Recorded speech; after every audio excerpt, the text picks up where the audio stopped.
हे बघा आपण आता हे हा जो आहे तो मौल्याकडे जाणारा रोड आहे. हा बघा असं समोर 2 रस्ते आहेत. आपण आता निगडीमध्ये प्रवेश केलेला आहे. निगडी हे रत्नागिरी जिल्ह्यातलं लाचसर ठिकाण आहे. हे डोंगर बघा असं हिरवंगार आहे. मस्तपैकी चहूबाजूने अशी डोंगर वेढलेले आहेत.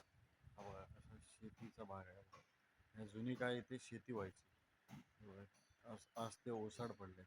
आज सगळी मुंबईकडे जात असल्यामुळे इथे जी शेतीचं भाटण होते बघा. वरच्या बाजूला नदी आहे बघा, नदी आहे छानपैकी. हे बघा हे आता पाणी साचले शेतामध्ये. आज हे बघायलाही कोण नाही आहे इथे. आपण हा रस्ता निगडीकडे जातो. हा लोखंडी पूल आहे बघा. हा नदीवर जाणारा लोखंडी पूल आहे. तिथनं आपण निगडीमध्ये प्रवेश करतो. हा मंदिर आहे, हनुमान मंदिर. हा मंदिर बघा छान मंदिर आहे बघा. किती जुनं मंदिर आहे छानपैकी. बघा लादी बिदी कशी मारली आहे. बघा 1900 जवळजवळ नाही बोललात तर एक 150-200 वर्ष झालेलं मंदिर आहे बघा. हनुमंताचं मंदिर आहे. बघा, हनुमंताची जुनी मंदिराची मूर्ती आहे आणि नंतर ही बनवलेली मूर्ती आहे बघा. दगडात कोरलेली आहे हनुमंताची. तेव्हा जुन्या प्रकारचं आहे बघा कसं डबल हे बनवलेलं आहे. तेव्हा डबल असा माळा टाईप बनवलेला आहे 2 मजली बघा. त्याला कुठेही असं सपोर्ट नाही बघा. फक्त लाकडावरती आहे. खूप चांगलं लाकडावर आहे. हे सागवान, शिवण वगैरे ती लाकडं वापरून बघा डिझाईन बघा किती छान आहे बघा.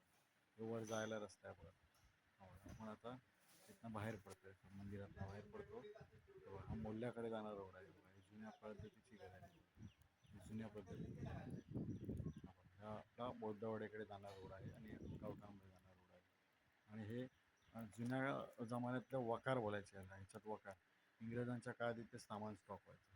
तेव्हा आता आपण आता हे बघा आता रस्ता आहे बघा. मस्त हिरवागार आहे बघा. छान आहे. छान आहे ठिकाण बघा. आपण निगडीत जो मुल्ला वगैरे बघा मशीद आहे तिथे. ही बघा जुन्या काळातली विहीर आहे. खूप छान विहीर आहे बघा.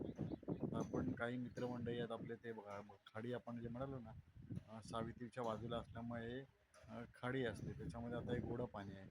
जर खाऱ्या पाण्यातली मासे उतरणीचे मासे धरायचे वगैरे असतात तेव्हा ही मित्रमंडळी इकडचे आहेत ते पकडतात तेव्हा मासे पकडतात तेव्हा. बघा किती पाणी आहे बघा. एक 4-5 फूट खोल आहे असं पाणी. जास्त नाही कारण की ते खाडी आणि याचं गोडं पाणी आता झालं आहे. त्याच्यामध्ये मिक्स आहे बघा मासे धरतात. जाळं टाकलं. तिथले स्थानिक आहेत त्यांचा रोजगार आहे. आता काढतोस ते का मासे टाकतोयस? पकडतात ते म्हणजे वरनं ते खाडी आणि गोड्या पाण्यामध्ये तो मिक्स असणार पाणी बघा. हे बघा कसं मस्त मशीद आहे बघा ही मशीद. आणि बघा हिरवागार असं पटांगण आहे बघा. याच्यात व्हॉलीबॉल खेळला जातो, क्रिकेट खेळला जातो इथे आणि खूप जुन्या जमान्यामध्ये इथे खूप मॅची व्हायच्या. त्या गावाचं नाव निगडी आहे. खूप जुन्या जमान्यातलं ग्राउंड आहे. किती मोठं ग्राउंड आहे. खूप मोठं आहे. ते स्मशानभूमी आहे. बघा स्मशानभूमी आणि इथून असं मस्त बघा ना कसं हिरवंगार डोंगर आहेत. सगळीकडे चहूबाजूला आहेत बघा. हे स्मशानभूमी आहे मुसलमानांची. तेव्हा हे बघा कसं हिरवंगार आहे बघा. सगळीकडे हिरवं असं कुठे तुम्हाला दिसणार नाही. सगळं भरलेलं आहे असं एकदम सादर. कोकणात जे आहे बघा घरं कशी दिसतात बघा कशी एकदम छानपैकी सगळी हे बघा. तेव्हा पाणी साचलंय थोडंसं म्हणजे खाडीचं पाणी ते येतं ना जाण्याचा कसं डोंगर आहे बघा कसं हिरवंगार आहे. छान वरनं बघा कसं पाऊस पडण्याचे काळोख ढग झालेले बघा. कसं डोंगर आहे बघा हिरवेगार. मस्त एरिया आहे.